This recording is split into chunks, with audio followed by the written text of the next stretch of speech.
idiskiTV powered by World Sports Betting. idiskiTimes.co.za. idiskiTimes.co.za. That's our website where we give you breaking news stories with Abu Lawrence Collar, Snatemba Makonko, Rob Delport, David Capel, Litabo Khanyago, all of our people who work there, our journalists. People think it's me who do those articles. I don't work. I only work when there's matches, actually, every day. We have top-class journalists, an award-winning journalist who's recently won the Best Newcomer at the South African Football Journalists Awards, Snatemba Makonko. And, of course, the nominee, the biggest journalist in South Africa, was nominated for Best Journalist is Lawrence Collar. He works for us at idiskiTimes.co.za. Is a member of the iDiski Media family as well. So idiskiTimes.co.za. Please make sure you follow them, and please make sure you subscribe to us here as well at idiskiTV. Bobo, ubonile umdlalo Orlando Pirates. Fair win for them. There was only one winner in this game. In fact, we were just talking amongst ourselves, enjoying the game, watching it as well. What did you make of the game, sir? Yes, sir. Yes, sir.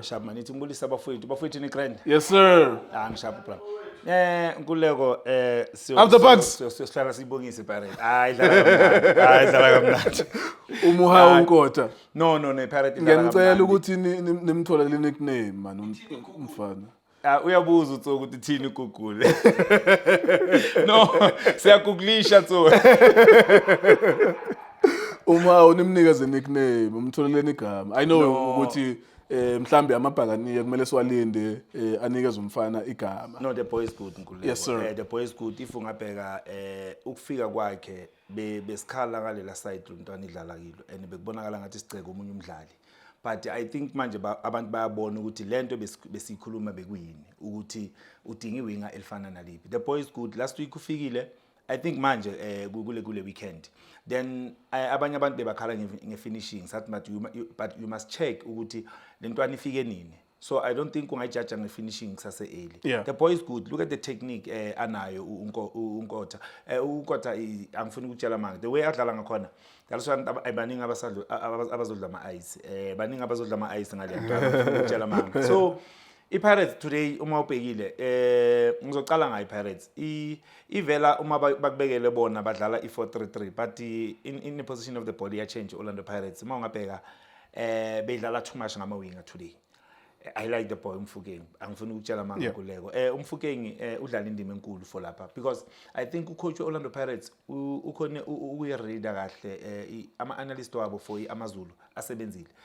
Amazulu bengafuni iPirate ukuthi idlale la phakathi In the midfield, yeah. In the midfield. They were pressing and a lot. The first I think 15 minutes iAmazulu be press Orlando Pirates bengafuni ukuthi uMakhehleni adlale eNombatha.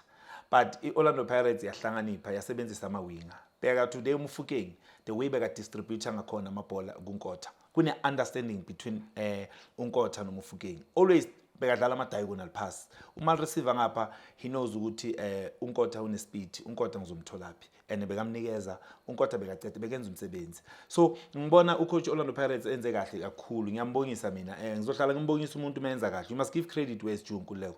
Hayi ukuthi umuntu uzomlinda the day angenzi kahle bese ngikhuluma ngaye. Mina ngibona enze kahle because uma ungabheka the way Pirates namhlanje idlale ngakhona idlale ngenye indlela sayigcina kudala ukuyibona attacker the way attacker ngakhona kulama winga ngapha nangapha. So ngimnikeza icredit because ubonile ukuthi labantu laba ukuletha umdlali ofana no bathu bani uBrooks la phakathi ano nayi lentwana be Pirates uBen Mutshware ukuthi bafuna ukuthi bazama ukuthi iPirates ingadlali stifle the midfield. Stop Price from playing in the midfield. Exactly. Yasebenza lento but by change lento quick bayenza ukuthi yazini let's attack them ngama winger because siyabona ukuthi uLinda Ushizo athi kunamanye ama position siwabiza mhlawumbe ngama bridge amanye siwabiza ngani you know la kudleka khona kumele udle la kudleka khona uthi Bobo yamuzi yakutshela uthi kunenye indawo bathi uma bakutshela ukuthi siya lapha kungalapho mara yena unokuyishaya ngesingami la vela usho yena uLinda unokusiconfuse ngesingami la so sometimes mina nginebantu education ngifunde kahle so sometimes unokungiconfuse nami uyazi njani nababukeli bethu yabaconfuse kunabanye abantu into ungayibeka ngesingisi that is why ngithi kwangathi salimala bafake bas injecta nga something into ungayibeka ngesingisi noma ngabe uLinda khuluma manga but angabakhuluma ngesingisi but ngesinto uzoyizwa yabona serious ngitshela manje mina nginike example ungatshela umuntu esifazane ukuthi uyamthanda uzomuzwa ukuthi uyangikhohlisa wena but ngitshele ngesingisi ukuthi I love you uzomuzwa ukuthi me too uyaunderstand ukuthi umuntu kahle kahle ingqondo yakhe vele seyinjalo yabona uzokushaya ngo me too uzokushaya ngo me too so Nkululeko asiphume lapho singene egamini mina ngiyayibona iPirates idlala idominate kuwonke ama department idominate kuwonke ama dominate I like the pressing iPirates beyenza le speed ebeyinaso going forward so maningi ama team azolimala if iPirates ungakhoni ungeke ukwazi ukuthi uyipredict ukuthi iPirates izoza ngayiphi indlela I think manje idlala ngendlela ehlukile lama fullback esiwabona iPirates inoku attack ngawo today benga attack ngalama fullback lento anasithethe lama winger wonke lama lines awavala zasebenzisa wona lazibamba khona ibhola bakhatha in we understand so I give credit ku Orlando Pirates so ngibona nenyito just before you continue sorry I hope you don't forget what you were about to say ukubaleka kokuflya ngama wings awu 2 ngoba there was always this concern that Umufukeng bazomvala one day uzothini uMaswanganye bazomvala one day uzothini manje kunonkotha so you cannot close all of them and you could see that Uhaba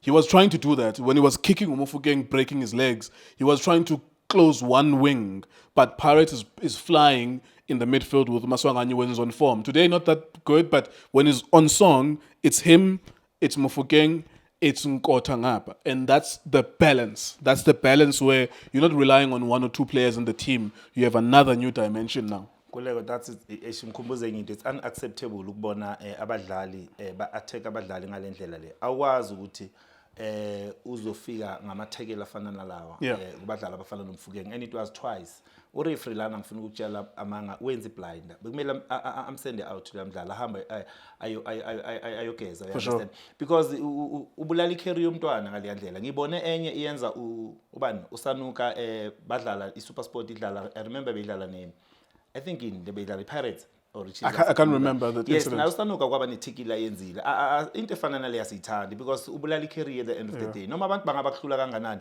akumelanga ukuthi ungenza into efana nale so abo referee sometimes izinto esifana nalezi kumele ukuthi badile ngazo bangabheki kuphela ukuthi silinda ama offside ama penalty lento leya Nkululeko uceda icarry yomntwana so uyabona ukuthi abomfukeng bahlukumeza amajida kwafika la khona sebagcina bahluthuka bafuna ukudlala de badlala ngakhona you understand I think Sergio Camis were cheaper ubonisile ukuthi how do we deal with Mufukeng ungakhuluma ngamazwi ungam-intimidate face to face but you can't go the extra mile of kicking him and breaking his legs it's fine naloko but uma soyomkhahlela mhlamba amathikile afana nalawa no ayisimnandi Nkululeko so ngifuna ukusho ukuthi manje Pirates ngibona ucoach Pirates enza ukuhlanganipha kakhulu lapho khona ngiyangifihla uyenza ukuhlanganipha because manje awusamazi ukuthi uza ngani manje awusamazi so firing from all angles we understand bheka Amazulu ukuthi beyenzani okay icala ukudlala kuye le first 15 minutes but after lapho iPirates yenzani and uchayile uhlanganiphile ubona ukuthi Amazulu ngathi ifuna ukuthi ipress iPirates wenzani waba nalento yokuhlala phansi qala ukuthi abalungisele inkinga you understand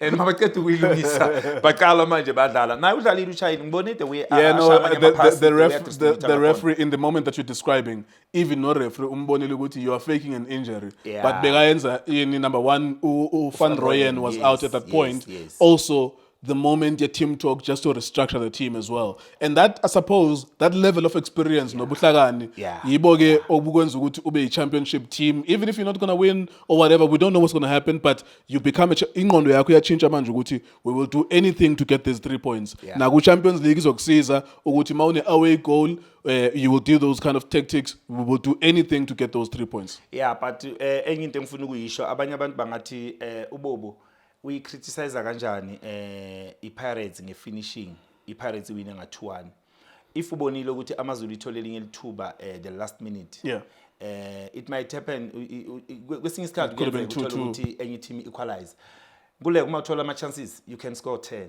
it's a league game it's not a cup game even if you can score 20 it's fine because at the end of the day ku league kungafika la khona nilingane ngama point uwadinga la uma goal so the finishing Kota he did very well but ungabheka ba missed ama chances amaningi Pirates ba missed ama chances amaningi la khona bekumele le game bayiwine mhlambe ngabo 10 if bekhona bebangayiwina nanga 10 le game so akumelanga ukuthi ube phuwa ku finishing mawudlala ama league game sometimes uma isonkuleko rapper le game ngama goals angifuni ukutshela mama so nako lapha iPirates I think they will go back to drawing board bayolungisa inkinga efana naleya I think twice yes but I think Jose will bring that up I think the coaches about Coach Mandla as well Coach Jose Rivero they will bring that up ukuthi you can't do that if iPirates beyidlala i-draw manje bekumele ngabe kublenywa labadlali abamiste lama chances Nkuleko angeke ukore 2 goal yoluza ama-goal awu-10.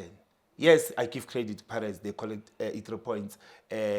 Ama-support Pirates are happy for 3 points. But kunenkinga ezikhona especially ku-finishing. Angifuni ukutshela manga kumele angiwaluze afana nalawo. So going to Amazulu.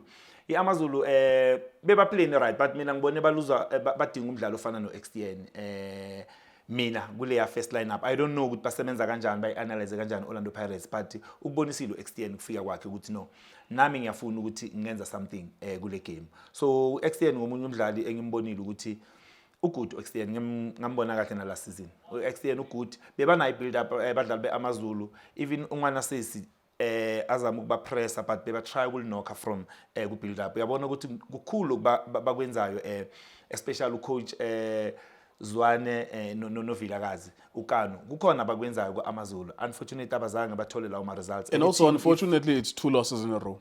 2 losses and if you don't get the results ukuthi udlala kanjani siyakubona na coach 10 akumsebenzeli ukuthi udlala kanjani sometimes akwenzi ukuthi umsebenzi wakho ube safe into ebalekile especially to the owners to us some of the fans and me I appreciate the way you play. If you can know how you scored the goal it means you can score it tomorrow. Mau construct goal lakho kahle you can score it tomorrow and the day after that and the day after but ama owners they don't work like that. Babona score line with 2-1 last week 2-1 again this week then it means we're in trouble.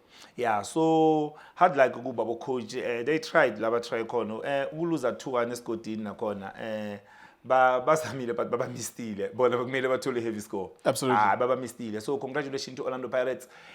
Ihlezi number 1 ina 15 points uyasho so uthi sigugulishe sizogugulisha so sibone ukuthi Pirates ihlezi number 1 but mhlawumbe ngahlala number 1 upitso bakathini upitso uma athi the league ends in May. Injalo. No, Coach Pizzo. He used to say that like every time we talk about the title race, you had a specific quote. Yeah. Every time we were talking about it, league, I pay in December. I pay in November. But the status right for Orlando Pirates. Yeah, 5 out of 5. Season lawa iSundowns idominating ngawo. Siyaqala ukubona i-team ezofika ku 15 points ngalesikhathi i-business Sundowns baphisana lapha. So we'll never know ukuthi Sunday kwenzakalani but iyazi Pirates nayo ukuthi Sunday kune game ekumele ukuthi idlalwe iMamelodi Sundowns. I know abantu bazothi imagine kanjani ukudlala iPirates. So well done to Orlando Pirates. Siyababongisa Nkuleko. Ayikho enye into esingayisho Orlando Pirates bawinile kamnandi today no VAR just that ngoba bo referee besibadingela lapho abanika abantu ama red card into bengidinga nje. For sure. Sibulele kakhulu kuBobo, sibulele kakhulu kuni babukeli ngethemba lento bake nowabele incoko yethu ngeqela leOrlando Pirates elingoku liwine imidlalo emihlanu kwimidlalo emihlanu inamanqaku ali15 iciko ke ngoku leKumamelodi Sundowns ezawudlala ke ngecawa kuPolokwane City saba mention ke babayi2 side by side up until bayeke ke ukudlala lo mdlalo wabo bawudlalayo up until it's no longer a 2-horse race we will mention them side by side. This is media. We are pushing a narrative. That's what you do in media, is that it's a 2-horse race. We are pushing, if the players are watching the videos, they will know we are putting pressure on them. It's a 2-horse race for both of you. The one in black and the one in yellow, it's a 2-horse race for the two of you. And take us to April and May. We shall see. It is idiskiTV, idiskiTimes, or sports betting.